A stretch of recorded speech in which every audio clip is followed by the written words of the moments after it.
As mentioned earlier, this evening is going to be centered on ensuring that our young people and our families are set up for success during this really, really important milestone in their lives, which is the college application process. We know that this can be a very, very scary time. And our seniors will tell you during my opening remarks this year, I kind of explain a little bit about what they're probably going to be dealing with psychologically during the course of this year. And psychologists typically call this time of their educational career cognitive dissonance. It's a time where subconsciously they are facing a lot of fear, a lot of uncertainty, because all that they've grown to have known and experienced during their entire educational journey is going to be completely withdrawn and yanked away from them when they make that transition from high school into the next step of their educational futures. And so all the supports in terms of teachers telling them, reminding them about assignments, reminding them about homework, telling them where they need to go, them getting program cards and schedules, and being reminded that they need to be in class, you waking them up every morning and telling them to ensure that they're getting to school on time. A lot of that is going to disappear for a lot of our young people. Some of them are going to choose to go away to college, and so they'll be on their own in dormitories with very little support and guidance. And so, sometimes they tend to oversleep, or they hang out the night before, and they may not get up in time for classes, or they go to classes when they kind of feel like it. And they're finally now responsible for themselves and their own decisions. And so for a lot of our young people, that is extremely scary. And so we understand as families what this time of year is like, because some of us are just uncertain about what is that next step, what does it entail. And so here at the STEAM Center, we wanted to ensure that you receive all the support that we could possibly provide to help set you and our young people up for success in this next phase of their careers. So over the course of this year, we'll be hosting a series of information sessions to guide you through the financial aid process, the college application process, ensuring that you are aware of what the Common App is, setting up your FAFSA ID, that you're aware of opportunities that exist for some of our undocumented youth, because I want you to also know New York City and New York State is one of the best states that you could live in as someone that may be here in an undocumented status. And I'm speaking from experience as someone that migrated here from Jamaica many, many years ago and came here on a visitor's visa and overstayed my time. And so we had to go through a lot of processes to figure out how to get on a pathway to getting a social security card and getting, legal immigration status to be able to continue to work and to thrive here in the United States. But now there's so many laws and so many supports available for our young people that you are not alone. And I want to reassure you that there is an opportunity for every single young New Yorker that wants to pursue a post-secondary education. All right. We're also lucky and blessed this year to have someone from the Immigrant Ambassador Program at the City University of New York. So I want to introduce you to Mercy. Mercy, if you could just stand and give our families and our students a wave. Mercy will be, let's give her a round of applause. Mercy is a student at CUNY and will be supporting our school over the course of the next year. We're helping our undocumented students really understand what opportunities are available to them, what supports they can essentially have access to. There are quite a few of our scholars that have gone on who are undocumented that are going to college for free, that are getting stipends, that are getting a lot of opportunities to continue their education. And so Mercy is here to help us navigate some of those additional resources that are available to our families. So without further ado, I want to take this opportunity to turn this evening over to our guidance counselor, Mr. Teitelbaum. Thank you everyone for your support, and thank you for coming out this evening.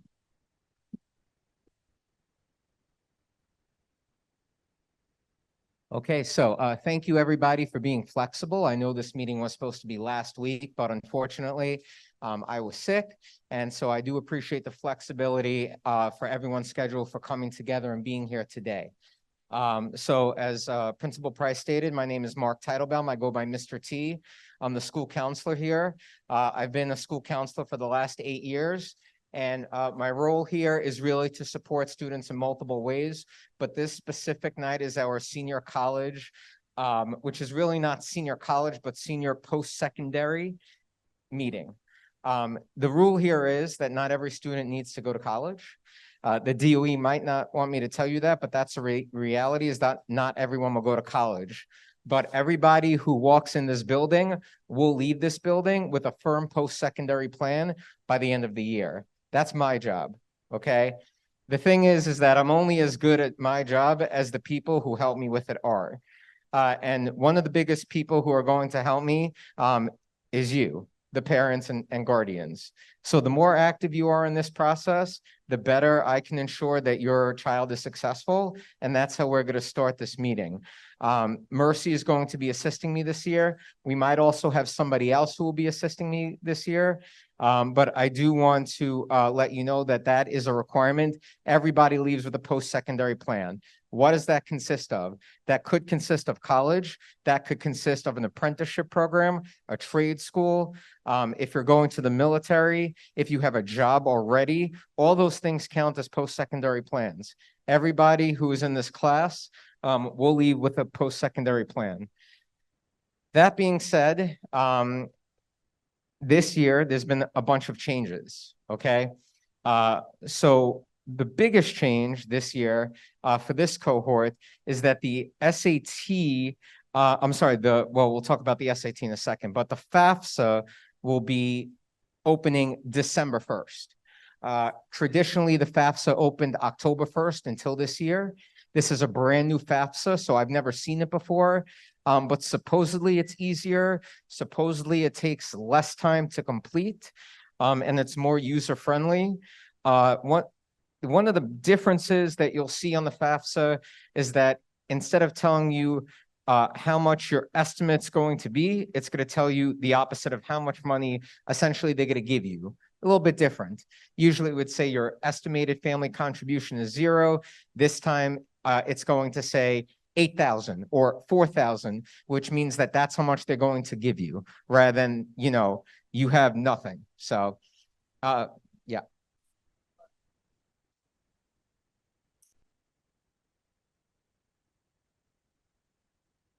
Yeah, so the FAFSA is the financial aid from the federal government, from the United States government. And it is one of a few different financial aids that we will ask students to fill out.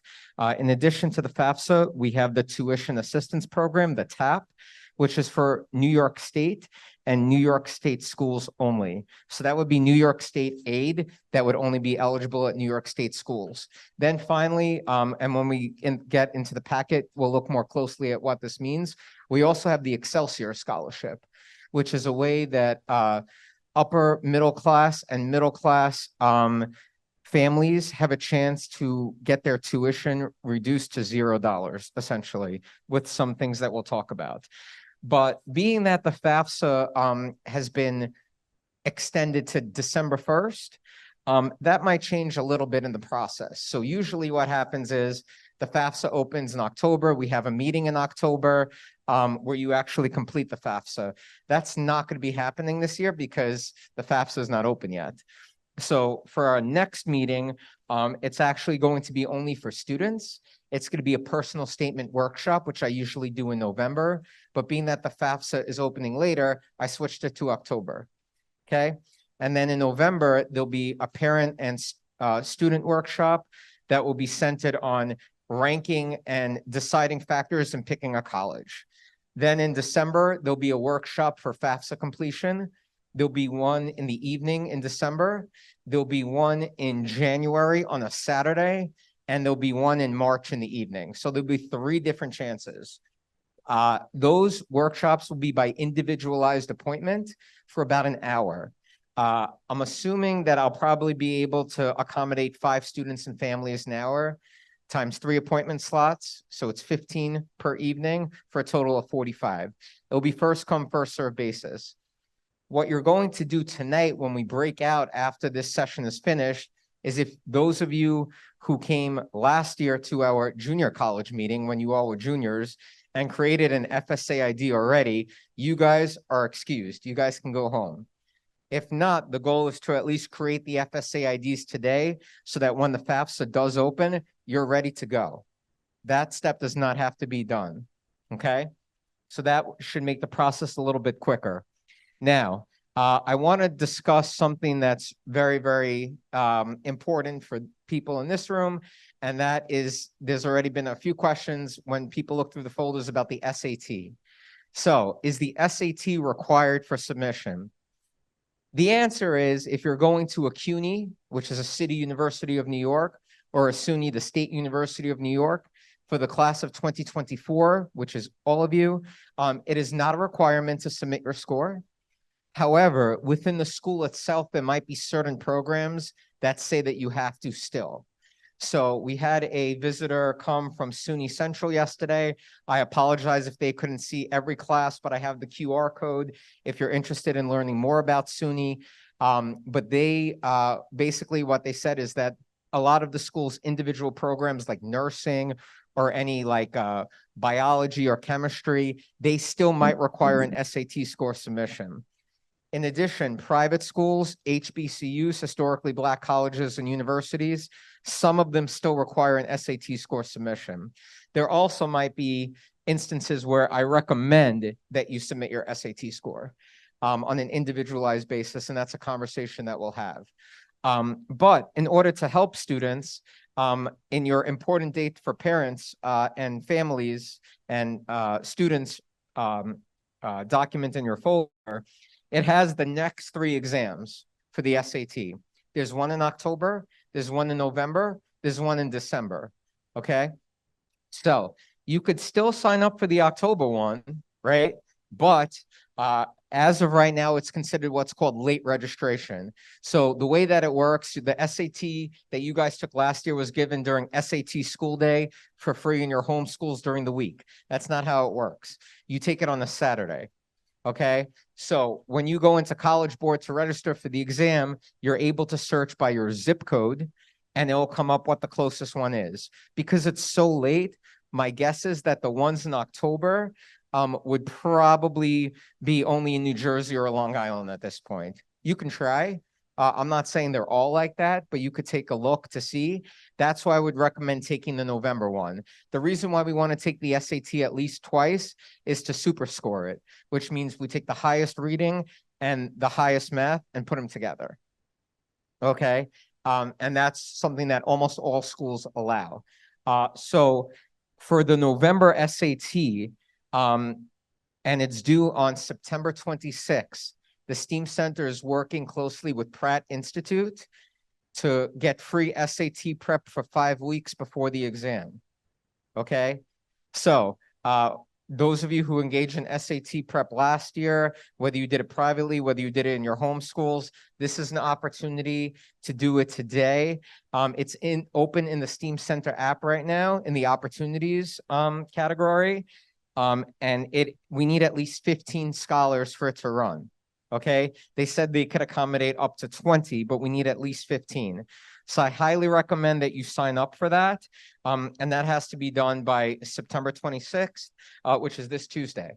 Okay, so you could look in the STEAM app right now, or you could look in tomorrow to make sure that you sign up for that opportunity, because that is brand new. We've never had that before. The other thing is that on September 26th, here, I'll be starting to meet with all seniors for individual transcript evaluations. Last year, unfortunately, I did not finish the class. But this year, I will make sure to finish everybody before the middle of November to make sure that you have all your credits in the right areas, that you have at least started to think about post-secondary, what you're going to do after high school, if there's any other important information that I need to know. And that list was shared with all of your pathway instructors. Each session will be about 15 minutes. Those of you who came last year will be the same format. Okay. If we look at the important dates for parents and families in the folders, you'll see that actually your child has already started the process. If they came to school on September 11th, I pushed into their class and we started with their CUNY applications already. So I do not, again, I want to reiterate this. We do not force anybody to attend college. I do force every single student to do a CUNY application. And I only force them to do a CUNY application. The reason why is because, one, most CUNY applications are now free. And two, at least if your plan A doesn't work out, you have a plan B. Everybody will say, you know what? It didn't work out for my plan, but I have this as a safe option. So that actually started on September 11th. Also, we've had multiple speakers come here. We've had SUNY Stony Brook come from the Simon School of Engineering. We had the SUNY counselor come. We had representatives come from the Black College Expo on Monday. So there's a lot going on. This Saturday is the Black College Expo at Medgar Evers College from 10 to 2. So if any students and families are interested in HBCUs, the Eventbrite link was shared. That's a great opportunity. They also offer on-site admissions, which is one of the only few college fairs that I know about that does that. So I encourage all of the scholars to bring copies of their transcripts and their SAT scores, because as I said, some HBCUs might want to see them for an admissions decision on site. Oh, historically Black college and university. Yeah. Okay, so before we go over everything that's in the folder, I just want to discuss and want to make clear one more thing. Our goal here is to support the students, and we're supporting the students by assisting them here, but everything that we do here, nothing will be finalized. Everything should be done in their home schools. Okay, my job is to assist in the process, meaning I might sit and I might work on the CUNY application with them, but I will not ever tell them to submit anything without consulting their home schools first, because we are here as mainly a resource and in a partnership with the home schools. So I wanted to make that very clear that, you know, we might work on things and sometimes you might hear double things. One thing's coming from the homeschool, one thing's coming from us, but everything in terms of submission and things like that is all done in the homeschool. Okay. So if we could go through and open the folders real quick, I'm going to take yours. The first thing you might see is this. Okay. There's a big giant QR code, right? Because Mr. T loves QR codes like the one you scanned in today. And it basically is about articulation agreements, okay? So one of the things is that in STEAM, we are continuing to work in developing articulation agreements. What is an articulation agreement? What do they do for me? Want more information? Scan below. So this is a link to a podcast that we did last year about what articulation agreements are. I hope to continue this process of getting articulated with more schools. If you look at the board also, our post-secondary board, all of our partners are there for our articulation agreements based on pathway, but it's a way that STEAM scholars are able to earn credits for previous experiences here at the STEAM Center. And what that is that means that's independent from any AP courses or early college courses or college now courses they take. So it's another way that they could earn college credits. So definitely please make sure if you're interested in learning more about it, it's only about 12 minutes long, the articulation agreement podcast on YouTube. You could take a look at that. Your scholar already got this, which is the CUNY admissions profile for 2022. And you'll see that it says 2022. The reason why it says 2022 is that the 2023 one has not been published yet. Okay. So the 2023 one should be published soon. And as soon as it is available to the public, I will make sure to update it so that all parents have it as well as the scholars here. But this is the 2022 admissions profile for all the CUNYs, and you'll see that there's two columns, okay? One says general admission high school average, and the other one says SEEK/college discovery high school average. If you notice, the averages are different because the column that says college discovery and SEEK is what's called an opportunity program. An opportunity program is for students who are both economically and academically disadvantaged due to lack of resources to still attend these universities. So in order for that to happen, if you look on that same CUNY packet on the last page, you'll see that there's a form that looks like this. This is the EOP form, which is the SUNY version of SEEK and College Discovery. But the important thing to note here is that it has the exact amount that they're looking for and the number of people living in the house. And this number is based on the 2022 taxes.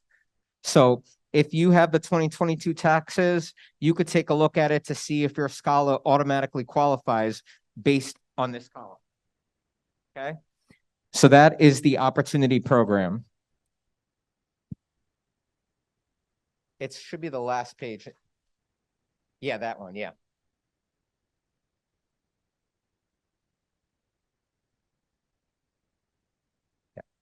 We also have the SUNY admissions profile also for 2022.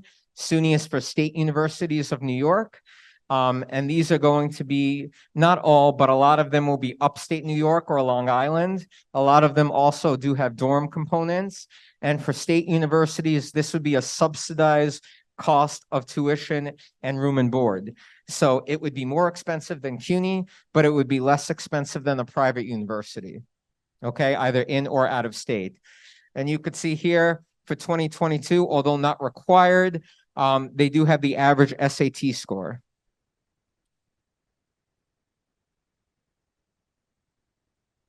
On the next page would be the same thing, but with the opportunity program scores. So again, all of your scholars received a transcript from me on September 11th.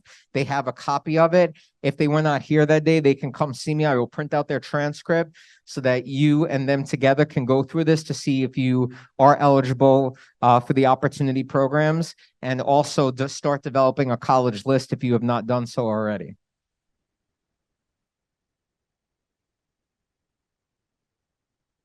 And then we have this. So this is something that I made last year.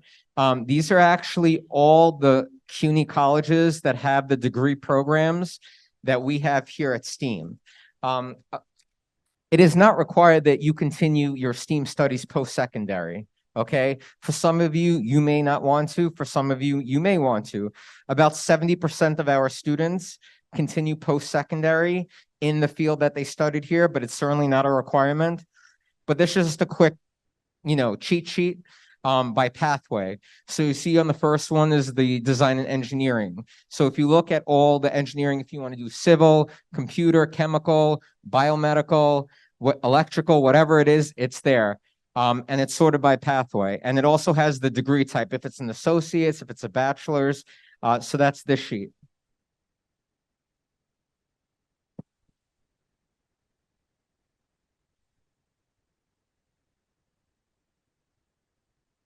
Yeah, so basically, for the abbreviation, so AS, right, associates in science, AA, associates in arts. Anything with the B is bachelor's. So for instance, for electrical engineering, it says B-Tech, which is Bachelor's of Technology. But everything is either A or B, which is either 2 or 4-year degrees. Now, there might be the only exception to that rule, if your child is interested in architecture, there are certain programs that have a 5-year architecture sequence. So that would be an exception, but anything on the list that says B would notate a 4-year degree, or A would be a 2-year degree. And I apologize if you don't have the physical folder, but like I said, it was shared with everyone's email, both parents and students that we have in the system, so you could follow along via email. And then we have this. This was actually made by a former student of mine from the class of 2017, which is my second class. And this is actually a college cheat sheet when you're researching. And so this is something that we've done before. It talks about, ranking schools, cost of attendance, the type of school it is, SAT score, admissions deadline, acceptance rate, female ratio to male ratio, race ratio, faculty ratio, graduation rates, and then 5, questions about why, right? Why did you choose this school? What is the likelihood of you attending? Likes and dislikes, interesting facts. So that will help you as well. We're getting close, I promise.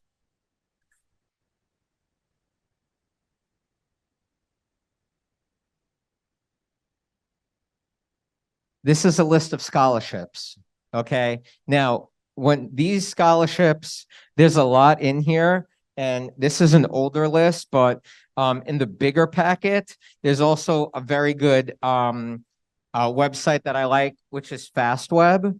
Also, you'll see from me via email throughout the year. I'll send scholarship opportunities to you guys. What I'll say about scholarships is that sometimes they can be frustrating because it's a lot of work and you don't get things, which is life, right? Sometimes we work really hard and we still are not successful, and we have to kind of learn and persevere through that. But there is a scholarship out there for everybody, but we just have to understand that it's a long process searching for them.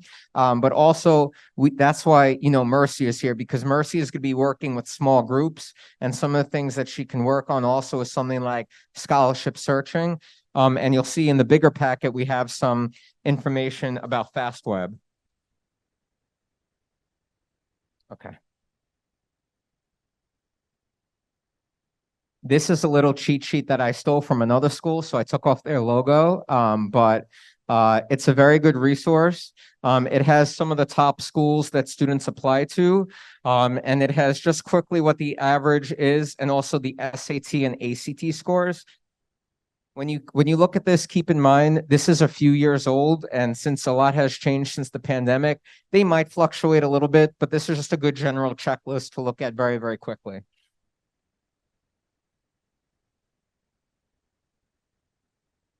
Senior brag sheets, okay? Every student should have 2 letters of recommendation that they get, okay?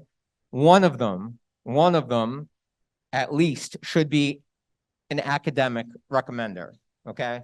That is a teacher, someone who you've had for a class. It can be STEAM, it could be in your home school, doesn't matter. But one of them at least should be an academic. They both could be an academic. You could have one academic and one non-academic. It could be a guidance counselor. It could be someone who you've worked for in the past, like a supervisor, someone who knows you well. The key to this is what you're supposed to share with people that they may not know about you. Okay. So what don't they know about you? They know you as a student in their classroom for sure, right? I know you're a strong reader. I know that you've written amazing things in my poetry class, whatever it is, doesn't really matter. But this is what they might not know. What clubs are you in? What community service have you done? How would you describe yourself? How would others describe you? What are your strengths? What are your weaknesses? Those are the things that go in the brag sheet. If you ask for a letter of recommendation, I would say it's good practice to give at least 2 weeks. Okay, teachers are busy, and you know how it works. Most of the students pick the same teacher, so they get very overwhelmed. Okay, so please make sure to fill this out for a letter of recommendation.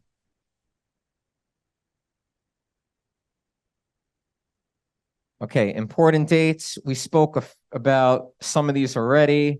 The Black College Expo already we spoke about. The SAT. The first one is October 7th. The late registration ends September 26th. Okay. Personal statement workshop, October 19th from 5 to 7. That's only for students. Saturday, November 4th is the November SAT. Late registration ends October 24th. So right now, you should probably be signing up for that SAT, and definitely be signing up for the STEAM in the STEAM app for the SAT prep. If you choose to wait until December, okay, it is December 2nd, you can. That is still early enough where you'll be able to submit your score to a college before your application is actually submitted. After that, it's very complicated. There might be, or there could be a situation where a college just contacts you and says, we like you, but your SAT score is a little below where we accept you. Can you take the exam over? That might happen because it has happened before. And that is something that would happen after December. So that would be the only circumstance that I would recommend a senior take the exam again after December. FAFSA workshops, number 1, 12/14, December 14th, 5:30 to 8:30. Hourly appointments only, by appointment only. More details to follow. That's going to be with New York Cares and myself. January 6th. I am asking that all applications be completed by January 16th. Now, if you're doing early action or early decision for a school, that application has to be filled out way before. But for most of the schools, if you're doing a regular decision, the national date of closure is February 1st. The reason why I asked by January 16th is because the following week is Regents Week, January, whatever that is, 22nd or whatever that is. That's Regents Week, and you're not going to be back here until the last day before, which is January 31st. Okay. So I'm asking that all college applications be completed by January 16th. If it happens before, that's great. The other thing is that your home schools might have a different date, which is fine. Definitely, like I said in the beginning, we're following the home schools, right? But, you know, we want every application completed by then. Also, there's a lot of mistakes. It just happens. And this way we have some time where we could fix them. Even, believe it or not, yesterday, one of you decided to take initiative and submit their application and put me down as the counselor, which was wrong. Right? So again, it's going to be fixed, but these are things that, you know, could be prevented. FAFSA workshop number 3, which would be the last one, would be March 18th. April, there will be 2 days in April, and they'll be before the April break. I don't have them yet, but we will be meeting individually with New York Cares again to determine financial aid packages. So at that point, everyone will have the financial aid packages of the schools that they were accepted to and kind of work together to see how much is it going to cost me? Is this a good fit for me? You know, how much is it going to be out of pocket? What kind of loans do they offer? What kind of grants and scholarships do they offer? And that will be on someday in April to be determined. The post-secondary commitment day, which is the national day where everyone should have a post-secondary plan by, is May 1st. Okay, if it happens before that, that's fine. After that, we have a little bit of a problem. So that's May 1st. We're going to have a post-secondary decision celebration day when this is all done. That's going to be May 7th. And then on June 4th, there'll be the junior college meeting, the same college meeting if you attended last year. Well, I will ask some of you who went through the process, who did exceptional through the process, to sit on the panel and speak to the juniors about how wonderful the process was. Okay. That was a semi-joke, but not really.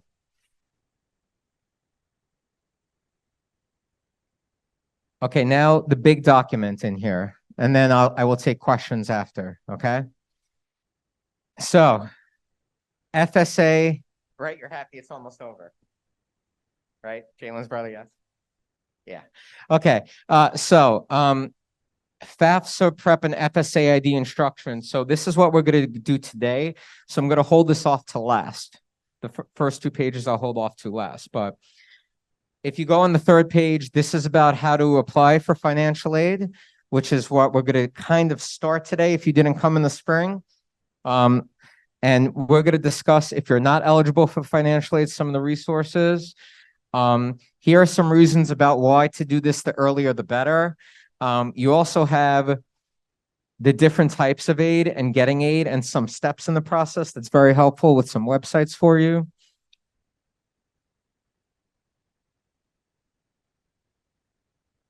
And this is something that's very interesting, where it talks about what the student should be doing and when. And so this is just something that, you know, FSA publishes, but it kind of also speaks about even as early as elementary school, starting to prepare a college checklist.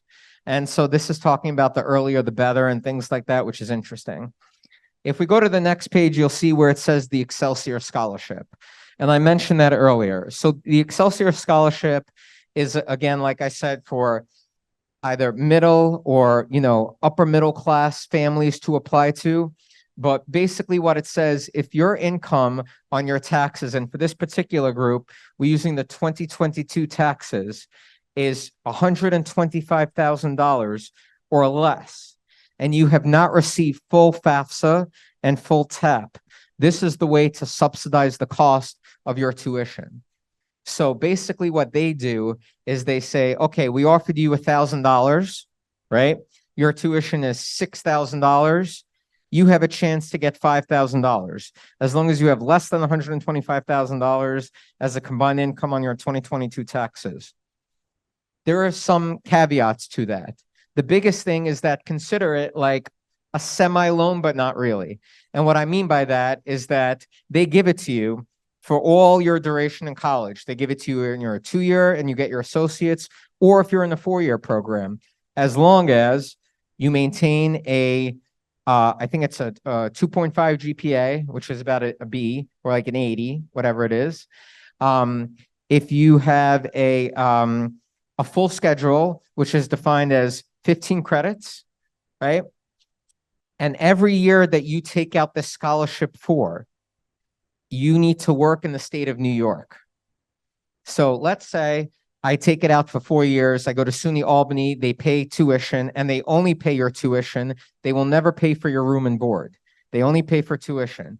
But if you decide after and you get a great job opportunity in Michigan and you go to Michigan and you have this great job, that's fine. But all the dollars that you took out through Excelsior will be held against you as a loan. Okay. And it's not a scheme. The reason why is because they want to get their revenue that they gave you back in state tax dollars. So they want you to work in New York State. Okay. It's not a scheme. It's just kind of a scheme. And so you have a chance, as long as you fulfill that requirement and work in the state, that goes away. Okay. Next page is about TAP, which is about the New York State Tuition Assistance Program, which after we fill out the FAFSA starting in December, there's a link that will link you directly into the TAP. Okay. So you're going to do both at the same time. When that time comes, it is essential that you bring the 2022 taxes. Okay. Please do not email them to me. I do not want to see them except on that day. If you're comfortable giving it to your child, that's fine. If you're not, that's okay too, but do not email them to me. That's why we have the Saturday and we have multiple opportunities so that, if families don't want to give them the tax information, that's completely okay. So the next page is about the National College Resources Foundation. And I'm assuming this is going to happen again. This is from 2021. No, couldn't be one because it was last year, 22. So this is a scholarship that they offered last year. So I'm assuming they're going to offer it again. But at the Black College Expo, if you are in attendance, you'll have a chance to fill out that scholarship. In addition to getting any on-site admissions at the Black College Expo, they also offer conditional acceptances with scholarships. So we are encouraging students, again, to bring their transcripts. You get a letter that says you're conditionally accepted, which means you actually have to physically apply to the university still. And in addition to applying to the university, you have to actually prove that you graduate to be accepted, and get your scholarship, which you would do with your final transcript. Okay, this is Dreamers, which is what Principal Price spoke about, students who are undocumented, parents who are undocumented, or any questions about documentation. This is an opportunity. There's a couple of different types of Dreamers. There's the federal Dreamers. And then within the New York State Department of Education, we also have a state-specific Dreamers. So depending on your situation, come see me so we could determine which application you're eligible for. You could only apply to one, but that's a conversation that we could have privately. So definitely please, if you have questions about that, let me know. And this is some questions about frequently asked questions about the Dreamers.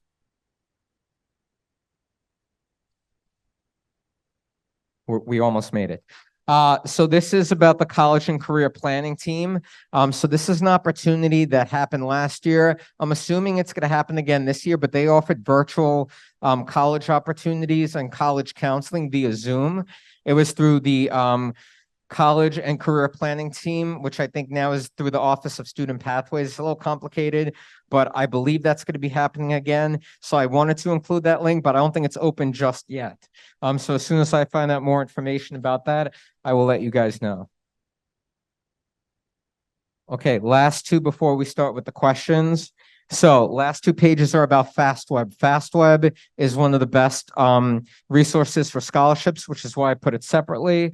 Also, believe it or not, College Board has some scholarships that you could find on them. And they also have a specific scholarship where if you meet certain benchmarks in College Board itself, you've created a college list, you've taken the SAT at least once, all these different benchmarks. Once you complete that checklist, automatically you'll be entered to win one of their scholarships. That's a randomized drawing. Okay, before the questions, I wanted to go over the first two papers, which is the last part of the documents. No, I'm not bad, 40 minutes. So this is about creating an FSA ID, what you need to create an FSA ID. And the most important thing is that both students and families both need to create an FSA ID.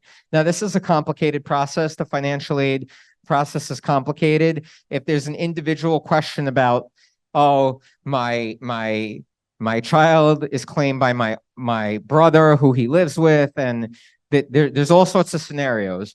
Those are individualized conversations.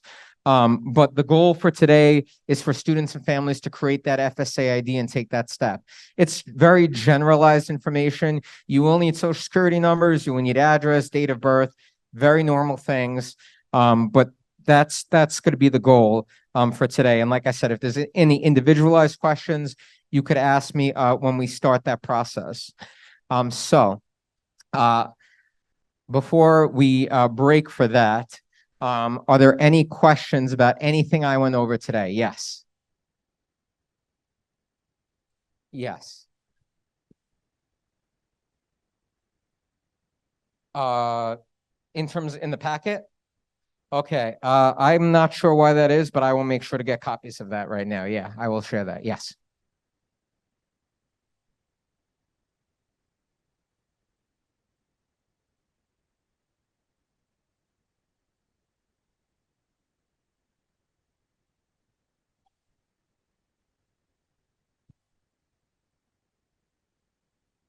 Good question. So the short, yeah, I know. So the short answer is yes, but I'm not really sure how because it's a new FAFSA. But the important thing for you as the parent is you already have an FSA ID. So you don't need to make another one. So, there will be a question, do you have any other, dependents in college? You'll click yes and you'll put the information in. But how it's going to affect it, I don't know because it's a new FAFSA. Yeah. Oh, okay.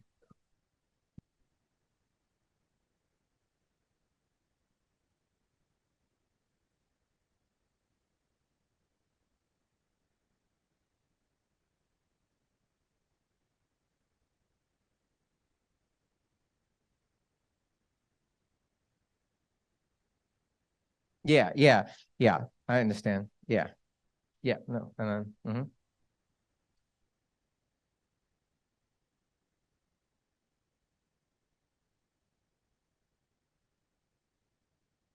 A new FAFSA, but you already have, okay. If you have a child who already has been enrolled in college, or as a parent, you've been enrolled in college and have filled out the FAFSA, you do not need to create a new FSA ID. That FSA ID is attached to you. Now, for whatever reason, sometimes, and I don't know why this is, if you don't use it after a certain amount of years, it doesn't pick you up in the system. I don't know why. It's happened many times. But if you already have the FSA ID, no one needs to be created, even if it's of a previous graduate. Then you don't need to make a new one, just the scholar. Yeah. Kristen, and then same question.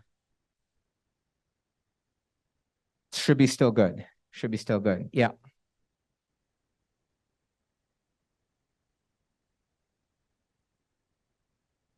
Okay, so that's a good question. So early action and early decision. Okay, those are very different. Anyone know the difference between those? Early action and early decision. Who paid attention to the SUNY counselor the other day?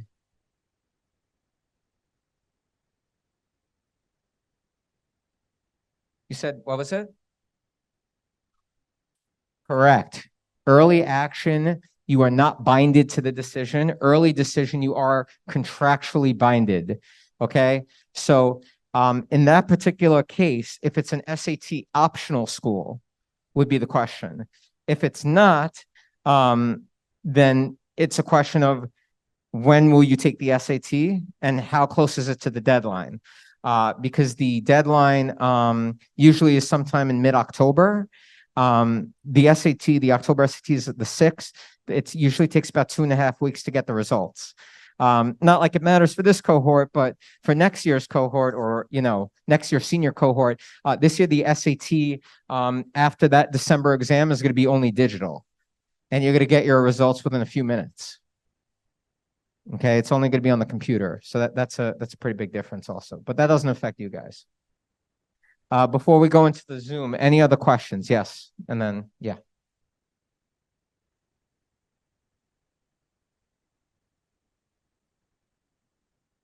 That's for if they take the scholarship that amount of years. Yes. No, that would be separate. So that would be another way to reduce their cost of tuition would be to get an on-campus job like work study. But I'm talking about if you take the Excelsior scholarship, the expectation is that you work in the state after. So it wouldn't affect like, oh, I work during school. That could be subtracted from the tuition already, right? Like you save it up and then you pay your bill. In the state. Yeah, in the state. Yeah. Mhm.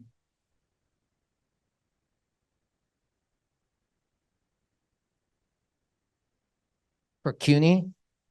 Yeah, there is definitely 2 weeks that the SUNY application will be free for everybody.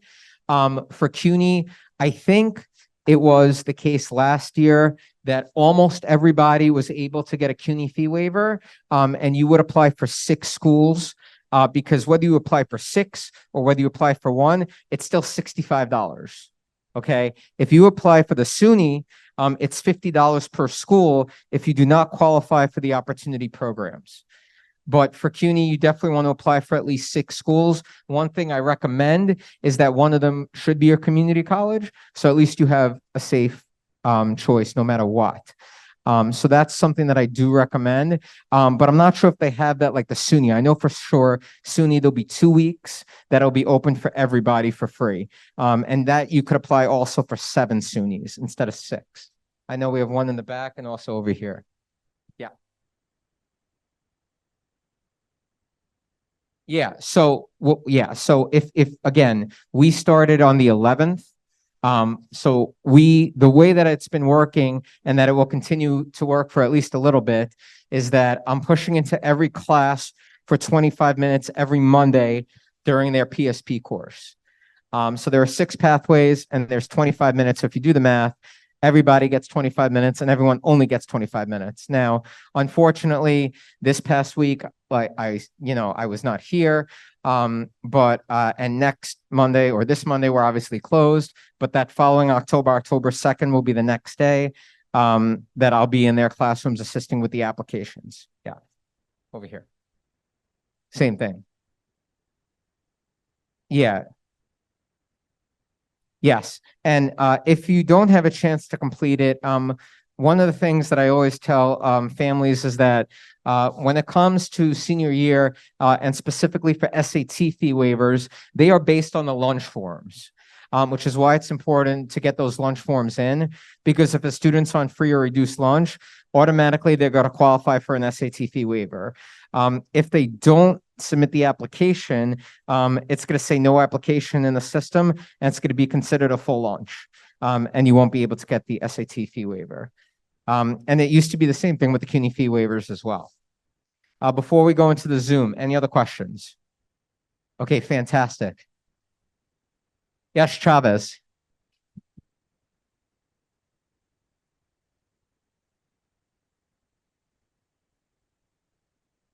Yeah. So for the Dreamers program, it's specifically for students who are undocumented, or in some cases, it depends actually whether you're going to do the federal Dreamers or you're going to do the New York State Dreamers. And that's based on the criteria that's set by the federal government, but it is for students who are not eligible for FAFSA or TAP because of documentation reasons specifically. Mm-hmm.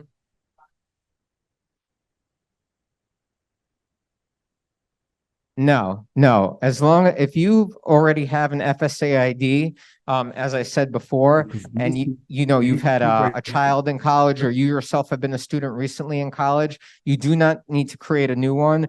Only the student would be required to create one.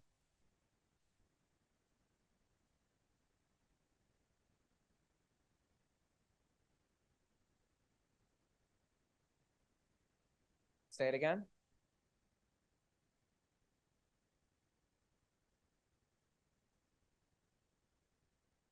No, if you are already attending college and you are a parent, you do not need to create a new one. You only should have one FSA ID as a parent. So if you had a previous, child in college, or you yourself are a student, you do not need to create a new one, unless when you try to go in, it says that there's something wrong with it. It can't find you. That does happen. I don't really know why it happens, but it does happen occasionally. But you do not need to create a new one, and nor should you create a new one. Usually it depends. So usually, like I said, within a 5-year radius is what I've seen previously. But sometimes, and I don't know I think we have an answer.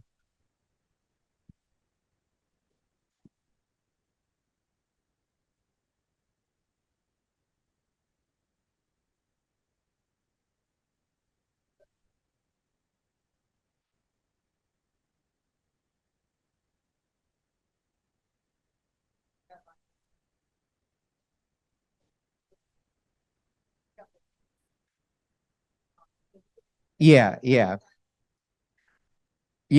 So sometimes you do have to call them, because sometimes it still doesn't work. And that's actually not as bad as when you try to call the state, because they have to call you now. Yeah.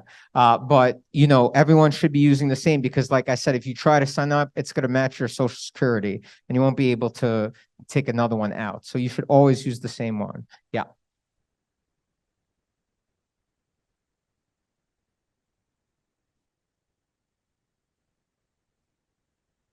That's a good question. Should they have a separate email only for college things?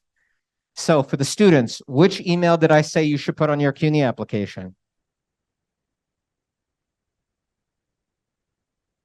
No one has gotten it right so far. What email did I tell you to use? Huh? No. I told you to put the email you check the most. So again, do you need a separate email? Okay, watch this. If you are a student and you have more than 500 unread emails, please stand up. Students, please do not lie to your parents. Please stand up. Thank you. Okay, let's play another game. If you are a parent and more than 500 unread emails, please stand up. Please, okay.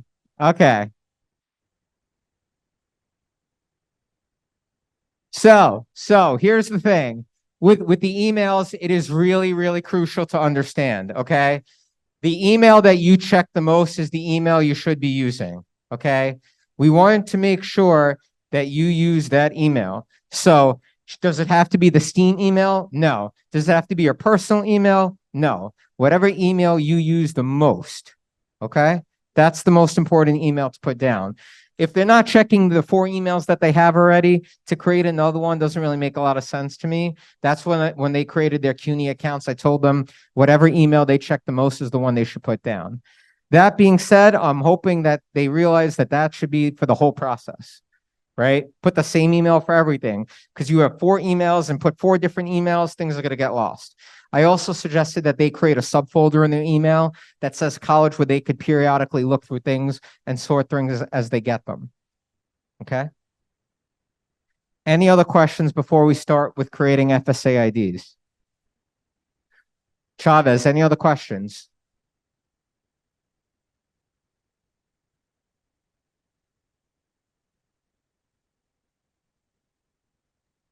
Yeah, that happened. I saw that. Who was that? Makai? You weren't able to do it either, right? So I know it was working this morning because one of you signed up for it this morning. So I'm not sure why it's not working now, but it definitely will be working by tomorrow, because it was working earlier today. Okay, so definitely check back tomorrow. I will speak with Mr. Folenza or Mr. Damiano to make sure that's fixed immediately. Because what I saw, none of the opportunities were open on the Steam app. And before this morning, they were. Anything else? Okay, fantastic. Yes.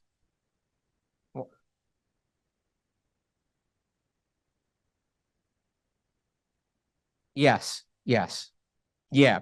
So Black College Expo, there might be a few non-HBCUs there, like Buffalo State usually comes, sometimes Brooklyn College comes. It really depends. Also, please, if you plan on attending, bring an umbrella. I saw it's calling for 2 inches of rain. So please bring an umbrella. It's going to be indoors. It's like an outdoor area with like a big tent. But make sure to bring an umbrella. But there's going to be the Big Apple College Fair at the Jacob Javits Center that I found out about yesterday, which is why it's not on the important dates for parents. And that's going to be Sunday, October 8th. Okay. That's at the Javits Center. The Javits Center, yeah. So usually the way that that works is we meet, usually, hopefully it's not raining, right above the train station over there, by the one train, and then we walk over together. That's a huge expo that will have like 300 schools. They work with the Daily News to get the word out there. There's like a whole list of schools that are going to come. They're going to promote it. The line's going to be very long to get in. So the earlier you get there, the better. No. That's by the Javits. They have like a national tour that they go through. Yeah. But this one's the Big Apple one. Not like it matters for this class necessarily, but this year we are planning our first college fair here for the juniors, which we're looking forward to May 14th. That will be for the juniors. So, because you guys will be finished when? May 1st. Yes. All right. I don't think there are any more questions. Chavez, we're good. Okay. Thank you, everybody who came on Zoom for the meeting. If you have any questions, you could always email me. At this point, if you already created an FSA ID with me in the spring, okay, and it worked and you have it written down, you are free to leave. Thank you for coming.